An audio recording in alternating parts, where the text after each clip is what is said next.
Only 32% of adults support the ban on TikTok. Wow, look at how much that's gone down since the initial proposition, from 50% support to all the way down to 32%.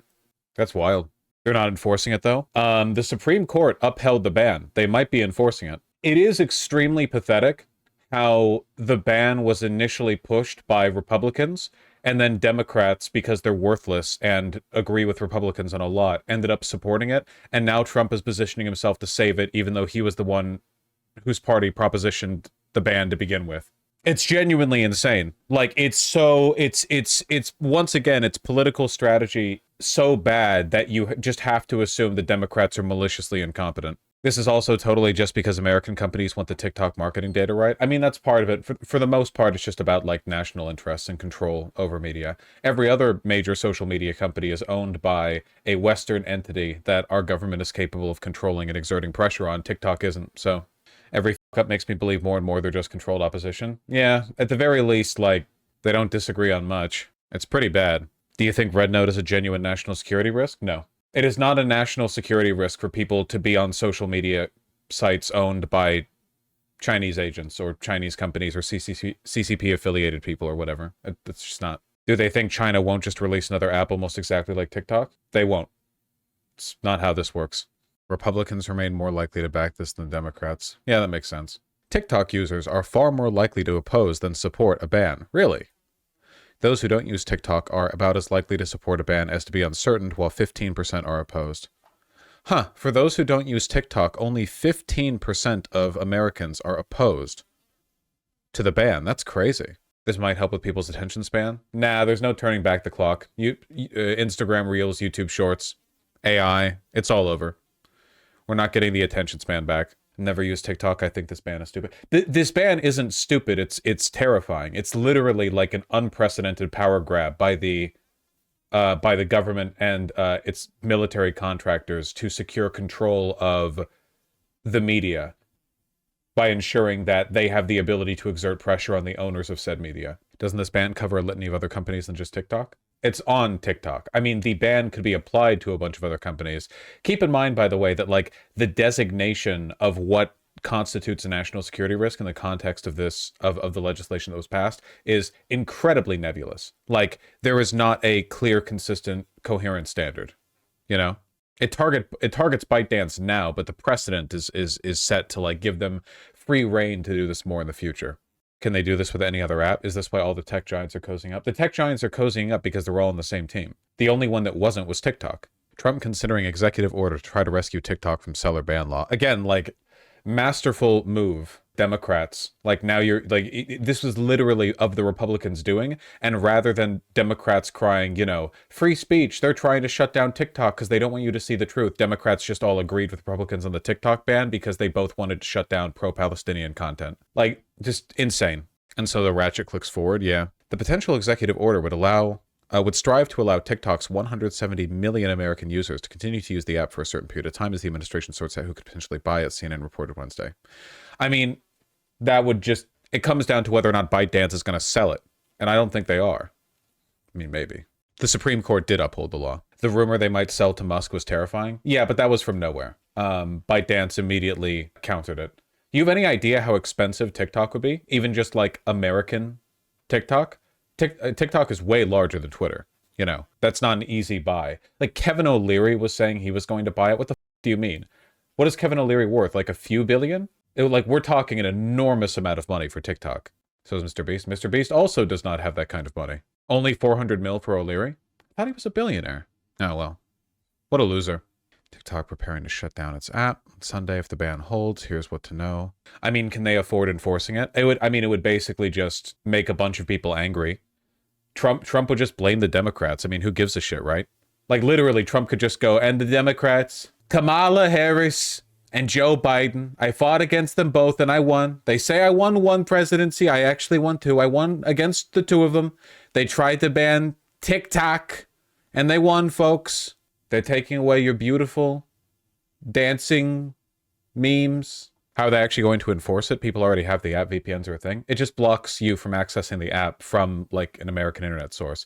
You can get around it with VPNs, but like, you're still running on an outdated version of the app. So you would then need to like crack your phone or download the app through other sources and then get around it with a VPN. The point is that like there wouldn't be much of a point anyway because the content from the US would just stop. No one could make money or do any kind of like official work from the United States anymore on TikTok. So you would just be accessing other countries' TikTok feed. It would functionally mean the end of TikTok. If you really wanted to get around it, sure, but like 99% or more of US-based TikTok traffic would go away. Would he not permit the ban out of interest for Elon? I'm not sure what you mean. TikTok CEO plans to attend Trump inauguration. I mean, that makes sense. Every other billionaire is there. Will the government feel this economically? How would a TikTok ban affect the American economy? Not meaningfully. Incredible that Joe Biden signed this. Absolutely phenomenal. 5 booms for TikTok. Boom, boom, boom, boom, boom. Very good. Wouldn't this law be able to be used against Fox News if a future left-leaning administration wants to? No. I wonder if the reason why the TikTok CEO would be attending the inauguration and getting along with the Trump administration would be because Trump's actual plan is to get TikTok to officially blame the Democrats. Like, TikTok could say, due to a law, like a bill passed into law by Joe Biden, TikTok is no longer available in your country, and that, or some bullshit like that, you know? Rather than like actually fixing it, he just cements that the blame is placed on the Democrats. Which honestly, f it, they deserve. Could they ban Red Note possibly? Probably not. Wouldn't be much of a point. Not enough Americans access Red Note for it to be like a meaningful source of circumventing, you know, the State Department narrative and what it wants you to see through the existing social media channels. Here's a speech. To protect the everyone is shown here. As you know, we have been fighting to protect the constitutional right to free speech for the more than 170 million Americans. Red Note is #1 on the App Store. Being #1 on the App Store is like being #1 on the New York Times bestseller list, in that it doesn't mean jack shit. It's like a proportional increase in downloads relative to expected averages. It doesn't mean like that is the most downloaded thing. It's a way of observing trends, not a way of determining like overall like empirical popularity, you know? Yeah, the Red Note thing is a fad. It's not going to last long. Also, isn't China already trying to wall off Americans in Red Note? Because, again, China maintains a great firewall and doesn't want Chinese citizens interacting frequently with Americans. Like, why? Like, if anything, China would be the one to wall that off. Like, we use our platform every day to connect, create, discover, and achieve their dreams. On behalf of everyone at TikTok and all our users across the country, I want to thank President Trump for his commitment to work with us to find a solution that keeps TikTok available in the United States. This is a strong stand for the First Amendment and against arbitrary censorship. As we've said, TikTok is a place where people can create communities, discover new interests, and express themselves, including over 7 million American businesses who earn a living and gain new customers using our platform. We are grateful and pleased to have the support of a president who truly understands our platform, one who has used TikTok to... Fuck, I think I might be right. I think that might actually be the game plan. It literally might just be like the deal on the way out with TikTok would just be making sure that TikTok's closure is done very explicitly in a way that blames the Democrats. Like that might actually be the game plan. It has nothing to do with saving TikTok, because ByteDance won't sell it, and ByteDance won't sell it because China won't let them. Why would China let ByteDance sell TikTok? Give up all that power to allow the Americans to further isolate themselves? Way better for the CCP to destabilize the United States politically by encouraging all of this division and infighting. Express his own thoughts and perspectives, connecting with the world and generating more than 60 billion views of his... And the Dems fully fell for it? Well, it's not so much that they fell for it, they just did it. All like I 100% the main reason for the Dems doing this was to protect Israel. Like it's not like maybe they fell for it, but like they're just kind of in on it. I don't know. Content in the process. To all American users, thank you for making our TikTok community such a rich and vibrant space, for surprising and delighting us every day. Rest assured, we will do everything in our power to ensure our platform thrives as your online home for limited... But if the CCP wants to destabilize the U.S., laying the blame on the administration in power is more effective than blaming last season's villain? No. China and Russia love Trump being president. Absolutely. Trump is like a hardline isolationist who questions our allegiance to Ukraine, to Taiwan. China 100% wants Trump in office. Yeah.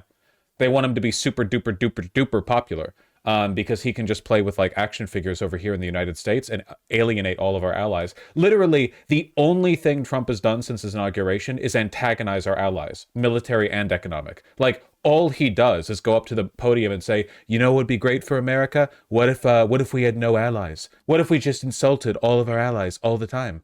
It's great. China loves that shit. Like I said, like I don't know, a few weeks ago, can you really blame, like, more and more of the world is going to turn to China as like the leader of the new century. And can you blame them? China's way the more stable than the United States. They love this shit. Your first mistake is thinking China and Russia is the same. Trump is the one who started the trade war. The Trump trade war with China did basically nothing. Here's an interesting tidbit. Even though Trump shit talks China more, the Chinese economy more than he does any other economy, why is it that following his like the months leading up to his inauguration, the main targets of his tariffs were Mexico and Canada, two allies?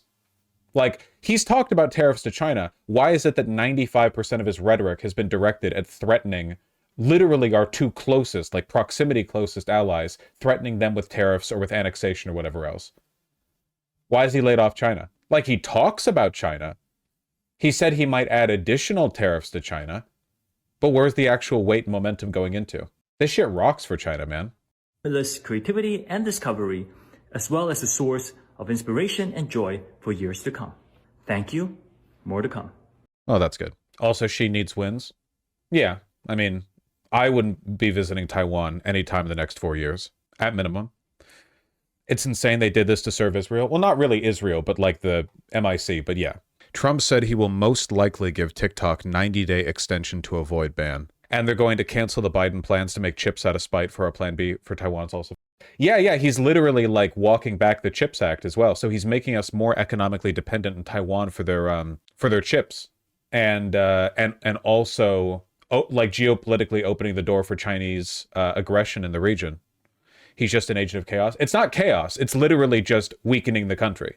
Like, if it was chaotic, he would sometimes do good things. It is literally just like, it's incompetent. No, it's not incompetence either. It's the plan, man. If I decide to do that, I'll probably announce it on Monday. He's going to announce it during his goddamn inauguration speech. How does rolling back the CHIPS Act benefit Trump? Is it literally just pettiness? That's part of it. I also think, and I hope you'll forgive me for being a little bit speculative with this, I think that the MIC, both in the West and I guess globally as well, kind of wants to maintain a permanent multipolar world because they got antsy after the Cold War. I think that, like, the Cold War established a precedent for non-stop militarization, the ramping up of nuclear capabilities. Every expense to the Pentagon was justified because there was always an enormous legitimate foreign threat. But since the Cold War ended, there haven't been enormous legitimate foreign threats. Like, China's been there, but we're not at war with them. Iraq, Afghanistan, they throw rocks at tanks, you know? I think that the actual, like, long-term justification for ramping up military production indefinitely would require a kind of like you'll pardon the reference, I hope, but it's kind of the Eurasia, East Asia, Oceania thing.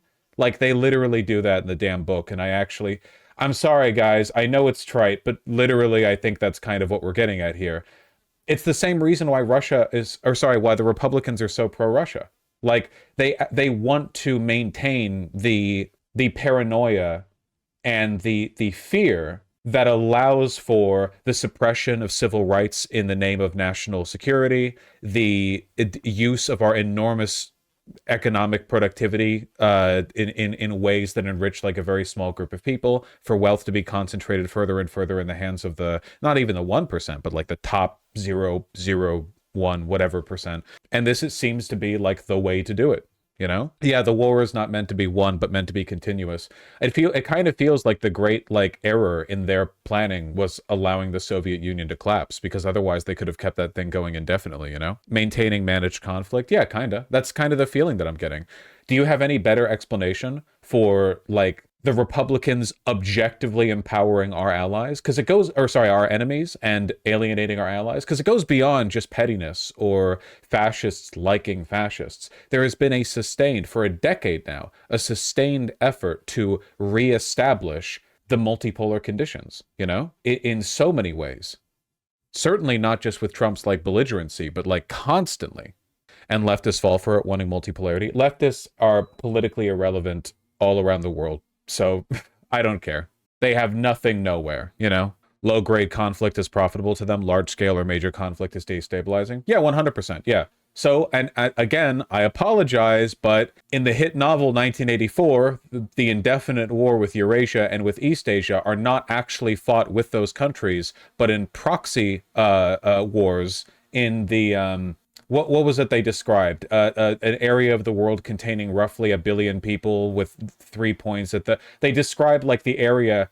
It's like the Middle East, Southeast Asia. There was like the whole premise of like well, not the premise of the book, I suppose, but the premise of like the indefinite conflict in the book is the idea that rather than fighting in any meaningful way, they fight to expend human capital production so that the wealth doesn't go towards enriching people or improving the quality of life for the majority of the population. Because they want to maintain the deprivation of the lower classes, and it got harder and harder to do that as the productive capabilities of the society increased. They had to come up with increasingly contrived ways of expending that productivity in a way that would not benefit anyone. So they carry out indefinite warfare over the miserable in this chunk of the world, not actually fighting directly with one another, because to do so would actually potentially invite the end of the world. Instead, they just battle over proxies because that allows them to maintain, you know. I know it's trite analysis, but it's very prescient, I have to say. Especially given like where it is, you literally have China, Russia's encroaching westward